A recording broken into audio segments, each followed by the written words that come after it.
He was just driving. It is only Spending that is in the car that witnessed all of this. When they got to the house, the fight continued again. Wunmi said, I will not agree. They went upstairs.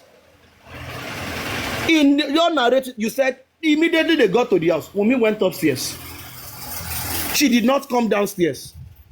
If you go and listen to Wunmi's interview, she said she was upstairs. That she did not come downstairs. She did not even know what you guys were discussing downstairs. That was a narrative which you have also supported. That truly, nígbà tẹ́ délé, Wunmi ò padà wá sálẹ̀. So now, the question we are now still going to ask, with what Spending has said, is that 3 seconds video Yomi has been talking about, that fight, where did it happen? Is it upstairs or downstairs? Is it upstairs or downstairs? And you said there are 4 people in the video. So was it after the fight, when the military professional that Yomi brought to the house, that came in through the back door, that military professional was beating Mohbad? Wunmi was also beating Mohbad. Spending was still there doing referee somersaulting in the parlor, doing yeah, leave it for them. Oh yeah, 1, 2, I'm giving it to you. Is that what Spending was busy doing? After the whole fight, you realize the fact that this boy sustained injury. You run to the chemist to go and buy something to put on the wound.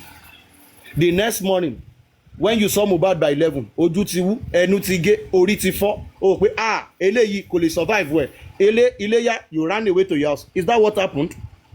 Because if this is what happened, according to the film that you came online to come and tell your people, because this one, it does not work here. This old film that Spending is saying, this Owo Blue part 3 that you are narrating, go and give it to them on Josie's side. On this side, where it is not working for us. Because what you are saying is Owo Blue part 3.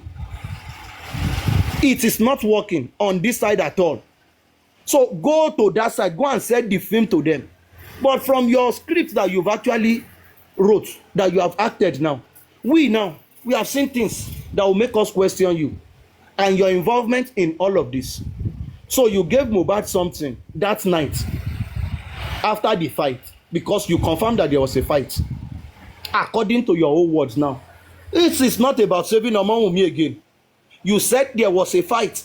So now, this fight that you have established, they beat Mohbad with the military personnel, the godo that came from Dondon Barracks. They beat Mohbad, they want to kill him. You now use clothes to clean the whole blood, which is the pool of blood that Josie saw the next day when he came. You treated him that night. You called nurse, you now ran away. So when they told you that he was dead, you are not surprised, because you know that this guy that you saw before you went to your house 11 a.m. as you claimed, that guy cannot survive it. That is what happened, Abi. So Spending, you are in fact now the prime suspect has changed from the nurse. So for me, the prime suspect in this case now, it is Spending. It is Spending. Because you have confirmed that the nurse came there. So when the nurse got there, truly, the nurse saw Mohbad, Abi? Because you confirmed that Wunmi was there. So Wunmi was the third person that was there. So it simply means truly the nurse came, the nurse saw Mohbad and met Mohbad alive.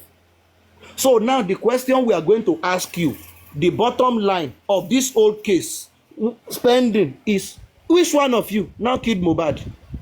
Is it you, the nurse, Wunmi, Abi, the military personnel Yomi has been talking about? Which one of you killed Mohbad? Because you were in the house. So this is not a case of you are removing yourself. Now you are part of the suspect.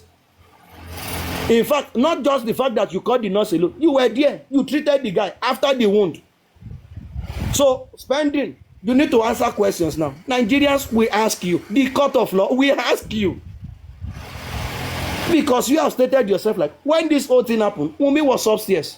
So maybe Wunmi used Valium 5. She was sleeping. When you are administering injection, your tetracycline or whatsoever you use, or akporo ekpajebu, I don't know what you used on that hand that night, you and DJ Bami.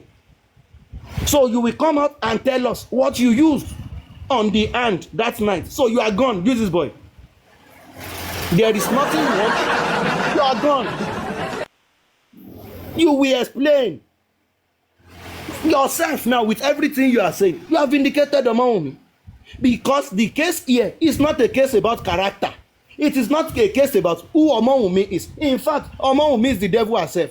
She has no respect. She lacks manner. She does not cook. She does not do anything. We agree. In fact, well, Darara can't care anybody. I agree with you 100%. But in this case, what exactly did you give Mohbad? What did you go and buy at the chemist? Who sent you to go and buy that thing at the chemist? These are the things you will say. And you need to bring your evidence, because now you have confirmed that truly you and Bami administered something on that guy and Wunmi was not there. So kí ni nǹkan tẹ́ fún Mohbad lẹ́yìn Wunmi? In the morning when the whole thing happened and Mohbad came downstairs, did you bother to tell the wife, who they say that owes this guy the duty of care, that last night when you went upstairs to go and do royal rumble with your husband, this and this and this is what we administered on him? Did you do that? You did not do that. So you gave the guy poison, abi, because now o fẹ́ máa rojọ́ pa ẹ́ sórí ẹjọ́ tó lò mọ́tò yẹn. Wàá mọ̀ pọ́n èèyàn kan wà bẹ́ẹ̀ pé wàá mọ̀ pé wọ́n mú ẹjọ́ tó a máa bẹ́ẹ̀ wá ẹ̀sùn sí ẹlẹ́sẹ̀. Ṣé olóòmẹjọ́ rò abẹ́ wá ẹ̀sùn? Wọ́n á bí ẹ pé ta ló ṣe gangan, wàá máa sọ fún èèyàn pé ẹjọ́ ló pa ẹ́. Tó bá dé prison, tó bá bí ẹ pé kí ló gbé ẹ débi, wà lẹ́jọ́. Wà ní ẹjọ́ yìí ni pé ẹjọ́ ló bá ti ẹjẹ́ tó fi débi tó dé yìí, because abẹ́ ẹ̀fà lórí ẹjọ́ tó lò mọ́tò yìí, àwa yìí abẹ́ dissect yẹ, àwa gbé gbogbo ẹ̀ àgbélé ẹ lórí. So this guy is, in fact, is a principal suspect in this case. So nobody, so let him come out and defend himself, because this has gone beyond I just called the nurse. So it simply means even you coming to the inquest, it was because you know they were bringing the nurse, or maybe the nurse might actually come. That was why you are at the inquest. Láti wá ṣe tójú bá yẹjú kóhùn má yẹ̀hùn. Is that what you came to do? Because ọjọ́ tán gbé Wunmi wá tán ní kí Wunmi wá at the last inquest, kó tó close or anything, you were not there.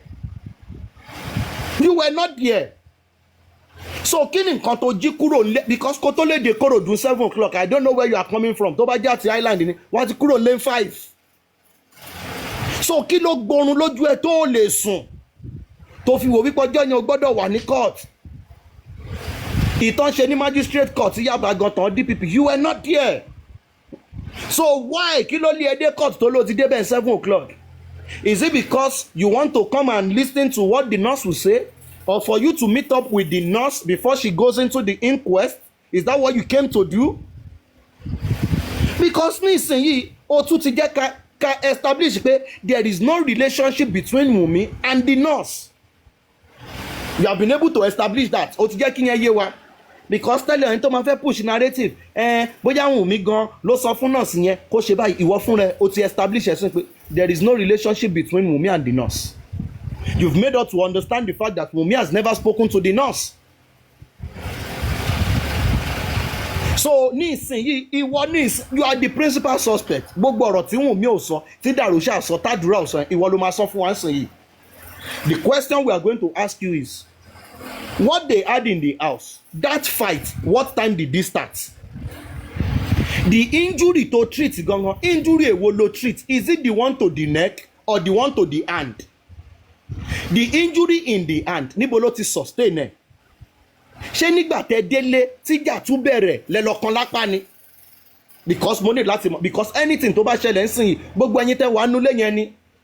Nobody can remove you. You are not. The more you want to put Omowunmi into this thing, you are also inside, because you were present in the house, and you by yourself you've been able to establish that from the show to the house till Monday, either afternoon, abi evening, or abi morning to kúrò, you were there. You've been able to establish that. So kò sí nǹkan tó fẹ́ sọ nípa anybody. The 15 people in the house, we don't need them again. You were there. Ìwọ ló máa sọ̀rọ̀ èèyàn 15 yẹn. Kọ̀sán èèyàn dà nípò ti rẹ̀ wọ́n. Ìwọ spending yìí tó mọ̀ type, mo tiẹ̀ tún like yẹ pé o tún mọ̀ English type dáadáa. Ìwọ ló máa type everything. Record this whole thing o. Kò sí kíní o. There is no case of allegedly here. It is what you wrote. It is what you said. It is your own evidence against you. So all I'm doing is to analyze what you said. So if you want to write a petition against me as a person, you are free to do so. But the case is very straightforward, because tó bá ṣe anything, àwọn lawyer ti wọ òkú lórí, they are going to ask you a simple question: did you say this or not? Is this your statement or not? So if I narrate your own statement, how is that a crime? You've said it yourself that you administered, you treated the wound. Now the question is, kí ni nǹkan tó fi treat the wound yẹn? You are going to establish that nǹkan tó fi treat the wound yẹn gangan, ó máa establish ẹ̀. Nígbà tó treat the wound yẹn tó ti fi nǹkan sí tẹ́lẹ̀, the medical person tó ń bọ̀, ǹjẹ́ o sọ fún onítàn yẹn pé ẹni yìí o tó ṣèṣe yìí o, mo fún ní nǹkan báyìí, mo ti fi nǹkan báyìí sí tẹ́lẹ̀. Kó jẹ́ pé ampiclox gan àbí kíní ló kán sójú ẹ̀, ó yẹ kó sọ now. You did not say that. So you've even compromised the guy's health system. Kí nọ́ọ̀sì gan tó dé, o ti compromise ẹ̀. Because you are not medically certified to treat an injury. O dẹ̀ ti sọ fúnra ẹ̀, o ní o treat injury because it is your word. Olóòmọ English ni. English yẹn ó máa sìn ẹ́ dẹ́wọ̀n. Because yourself you say like o treat injury yẹn, ìwọ ló treat yẹ. Because of everything pé Wunmi did not do anything. Wunmi wà negligence yẹn ló yọ Wunmi kúrò ní jail báyìí. Kéèsì yìí báyìí sìn negligence ló yọ Wunmi. Because ìyẹn gan ti lọ fẹ́ lọ fi tara lọ́kọ́ pé mo fi rọ́ọ̀bù sí o. Àwọn ẹni tó dẹ̀ jẹ́ pé òun ló ṣe nǹkan. Ó tún jáde padà báwo ló ṣe máa sọ pé wọ́n fi rọ́ọ̀bù sí. Ó fọwọ́ sí nǹkan kan my friend. Àwọn àtàṣeré ó lòun ṣe.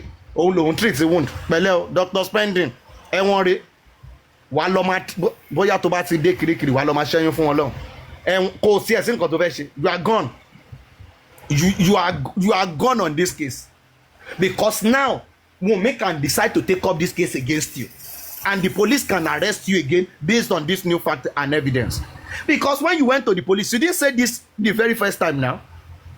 Oh, so eléyìí now. Oh, so wípé fúnra o ti administer nǹkan sí ọwọ́ yẹn kí nọ́ọ̀sì tó dé. Oh, so now. Because tó bá jẹ́ wípé o ti sọ ni the same charge tán fún nọ́ọ̀sì yẹn ló yẹ kán fún wọn náà. The same charge ni. Because the honest truth is téèyàn bá sọ pé orí ń fọ́ òun tó lọ fún ní expired paracetamol, tó bá lo expired paracetamol yẹn, tó bá lọ gbàbẹ̀ sọdá tán wá lọ realize pé expired paracetamol ló pa, wọn ò ní sọ pé kàn fẹ́ ṣe ẹ̀ púpọ̀ fún, wọn máa charge ẹ fún pò fún expired paracetamol. So oògùn wo ló fún bàbá yìí gangan? Oh, what did you give this? You will come out and tell the whole world what you gave this guy when the wife was sleeping. Because fúnra ẹ ló sọ wípé she was upstairs, ẹ̀yin wà nsàlẹ̀, ìwọ ló ń treat yẹ Dr. Spending. So nǹkan tó fi treat yẹ yẹn hydrogen peroxide, tetracycline, ibuprofen, peristoride, menopula àbí kílẹ̀ yín náà sí àbí doctor máa ń pè yẹn wà á list gbogbo ẹ̀ tán ṣe máa lọ kà fún ẹ tó ṣe níbi tó ń lọ nìyẹn. Ṣé o ní make sense? And I was listening to some gullible people on this other platform. Oh, Spending has been covering Wunmi ní ìsinyìí kó wá fẹ́ sọ̀rọ̀ ó wá ṣe kinní kan bóyá ibi tán fọ̀rọ̀ sí ọ̀rọ̀ òde bẹ́ẹ̀ mọ́. She has been, me understand. Who has been covering who? Who has been covering who? It simply shows that the silence of Omo Wunmi for the past 1 year 6 months has covered the image, the identity, the personality of so many people in this case. People have not been able to see Joseph for who he is for over 1 year 6 months because Omo Wunmi has decided to keep quiet. Nobody knew that this man on parọ́ ó deceive àwọn because Wunmi kept quiet. Àwọn orí social media nìkan là ń wò. Nobody knew. People of social media or of TikTok never knew Yomi was actually doing this whole thing for his own personal self under the guise of I'm looking for justice. Till when Wunmi started talking. So nobody was actually calling or dragging Spending. Even Wunmi did not drag Spending. The only interview she made and mentioned Spending was when the interviewer asked like, oh, the 4 people, and she explained like, oh, Prime Boy because they had a fight at the show, the nurse because she treated the guy, and Spending because he was the one who called the nurse, and she even went on to state it that maybe like the only reason they held this guy is to actually establish maybe there was no ulterior motive with the nurse and what the nurse did or whatsoever. That's the only guy they held this guy, which is the truth. But ní ìsinyìí ó ti wò wípé irọ́ ìtẹ́ ń ṣe fún mi yẹn òun kọ́. This jail, you want to go there yourself, and now yourself with your own narrative, your own talk now, you are the one bringing out evidence. Because this old treatment, this thing that you are talking about, nobody has had it in the past 1 year 7 months. Wunmi did not say anything. Adura did not say anything. Nobody even said anything. For you to even be sure that Wunmi was not aware of any treatment by these guys. She even felt Darosha was there. Ìwọ ló tún sọ pé Darosha ò sí ńbẹ̀ o. Wípé ìwà àti Bámi nìkan lẹ ṣe. Àánú Bámi nìkan ló ṣe mí báyìí. Ọmọ ọlọ́mọ. O ṣáà fẹ́ kó orí burúkú tiẹ̀ sìn. O fẹ́ kó ọmọ yìí. So now you are going to explain. Dr. Spending, you have a whole lot of explanation to do to the world now. Bóyá kò lọ bá àwọn sponsor ẹ̀ sìn pé Josie ti ṣe media round. Wunmi ṣe media round lọ́wọ́, ìwọ ni next person. Because wàá dé TV8, wàá dé Radio Lagos, kò síbi lórí ọ̀rọ̀ yìí, wàá dé Aláròyé, ó máa kà, ó máa lọ sọ tẹnu ẹ everywhere ló máa ti débẹ̀ tó máa lọ explain fún Nàìjíríà.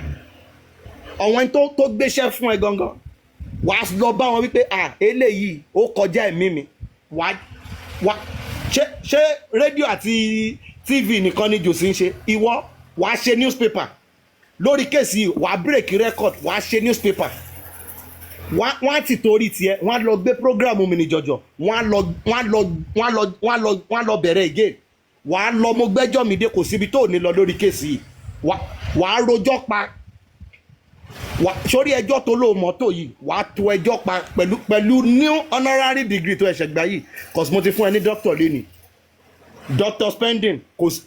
Wo mi kọ́ lọ pọ́ọ̀tì ẹ̀ lọ́ba bí ẹ ra candle ní báyìí. Kò sí kọ́ lọ bẹ́ẹ̀ wá travelling bag o, cause òun lọ vacation o. Kọ́ lọ bẹ́ẹ̀ wá travelling bag cause òun travel, kò sí tó ifẹ́ ṣe. Wípé sáìdì àpápá yẹn, wípé òní débẹ̀ yẹn, you are wasting your time.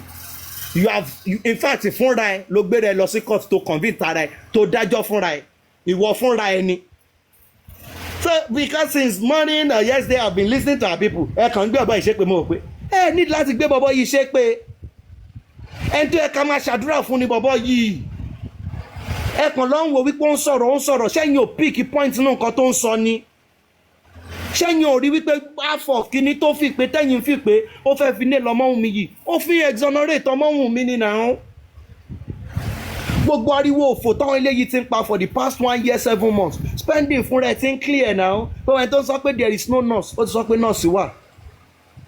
But kí nurse tó dé, òun ti kọ́kọ́ treat yẹ. So though there is no need, in fact gan, tó bá yẹ ká máa ṣe ìṣọ́ru fún yàn, ká máa gbàdúrà fún pé Ọlọ́run á fún ẹ lókun àti agbára. Ibi tó ti ń mu Spending kò ní tán bẹ́ẹ̀. Nǹkan tó ń mu àbí nǹkan tó ń fà tó fún ẹ ní gbogbo inspiration yìí, jọ torí t'Ọlọ́run continue láti máa ṣe. But ò lè lọ o. Spending, you cannot go anywhere.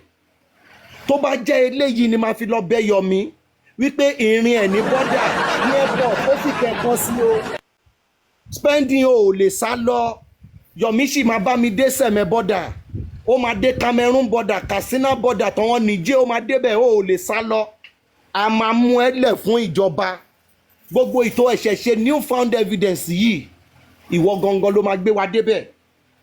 Nǹkan tó ṣe kí nọ́ọ̀sì yẹn tó dé tó fi wá sá lọ ní 11, ó máa ṣàlàyé fún ọmọ Nàìjíríà. Because fúnra ẹ ló sọ́nsìn wípé o fún lábẹ́rẹ́, o fún ní nǹkan lálẹ́, o wá sá lọ ní 11. Nǹkan tó fún ní 11 nìyẹn tó fi jẹ́ wípé because now listen to this carefully o ẹ̀yin tèmi, cause mo mọ̀ pé àwa ta lọ́pọlọ la wà ń bíbá yìí o. Which means ní ìgbà tí according to Spending statement now, ní ìgbà kan délé, Mo was fine, ọwọ́ yẹn ò wú, nǹkan kan ò ṣọwọ́ yẹn, he was fine, he was okay. O treat ọwọ́ yẹn, ló fi lọ sókè lọ sùn ìgbà tó máa fi di bí 11 ló wá padà wá sísàlẹ̀ tí nǹkan ti ṣọwọ́ yẹn tọwọ́ yẹn ti fi wú tó fi wà ní critical pain. So kí ni nǹkan tó fi sí ọwọ́ yẹn tọwọ́ yẹn fi bẹ̀rẹ̀ sí ń wú láàárọ̀ tó fi wọ critical pain? Ó máa ṣàlàyé yẹn Dr. Spending ó máa lọ síwájú Nigerian Medical Association, ibẹ̀ náà ti máa kọ́kọ́ sentence yẹn. Lágbára Ọlọ́run tó bá dẹ̀ fẹ́ ṣe dáadáa, àwọn tó ń sọ pé máa lọ bẹ Eris padà wípé kán jẹ́ kán gbé kéèsì ẹ lọ sàbújá àbí Gombe 24 hours by road, kán family ẹ̀ gan tó rí ẹ wọ́n á lo 2 days lọ́nà kó tó débẹ̀. Dr. Spending ó máa lọ practice sẹ́, ìwọ ò lè lọ. Ṣẹ́rí bọ̀bọ̀ ẹ má ṣe pé fún o fúnra ẹ̀mí mẹ́ńtò sìn tẹ́lẹ̀, but wọ́n ti sìn débi ayọ̀ báyìí kó gba visa dẹ̀ ló kù kó wọ kirikiri, kò sí nǹkan kan bẹ́ẹ̀. Ó ti ra flight ticket ẹ̀ about to board ló wà ń sìn. So ibẹ̀ ló ń lọ, kò sí pé kíní, there is no going back. Ó ní proof, ó ní evidence. Gbogbo ọ̀rọ̀ tí everybody ti ń béèrè tó ní olórí àwọn Ṣàgálà, everybody ti ń béèrè wípé kò lè jáde kó wá sọ nǹkan tó ṣẹlẹ̀ nulẹ̀ yẹn tí jòsí gan ti ń béèrè, ẹni tó máa sọ fún yín ti dé. Dr. Spending òun ló kọ́kọ́ treat ẹ̀, so òun ló máa ṣàlàyé fún yín everything that has happened. So for people who are saying, oh, there is no evidence regarding this whole case, now there are tangible evidence courtesy of Dr. Spending. So ó ti gbé wa débẹ̀ báyìí. Ẹ jọ̀ọ́ torí Ọlọ́run ẹ̀yin ti wá, ẹ má ṣe pé fún bọ́bọ́ yìí o, kó má lọ jẹ́ pé èpè yín ló máa fẹ́ lé lọ. Èpè ò gbọ́dọ̀ lé bọ́bọ́ yìí wọlé, tó bá sá lọ benevolence dupsi máa dìyín mú o, mo máa dìyín mú tí bọ́bọ́ yìí sá lọ o. Ẹ̀yin lẹ ń ṣépè tí mò ń ké pè mọ́ yín lẹ́nu, tó bá sá lọ ẹ̀yin ni máa mú o. Ẹ jọ̀ọ́ ẹ máa bá mi gbàdúrà fún president, ẹ máa bá máa fún ládùúrà, 1 in the morning, 1 in the afternoon, 1 in the night, because ọ̀rọ̀ medical lélẹ́yìí o. Doctor lẹ fẹ́ ṣàdúrà fún o, prescription ló gbọ́dọ̀ jẹ́ o. 1 in the morning, in the afternoon and in the night. Ẹ má lọ fún overdose o. Ẹ má lọ fún overdose àdúrà o. Mr. Olúwatósìn, ọ̀rọ̀ yìí ti sú mi báyìí sí. Fóòtọ́ ni mo ń sọ fún yín sí yìí o. Bọ́bọ́ yóò gbọ́dọ̀ sá lọ mọ́ wa lọ́wọ́ o. Nǹkan tá à ń fẹ́ àti rí báyìí o.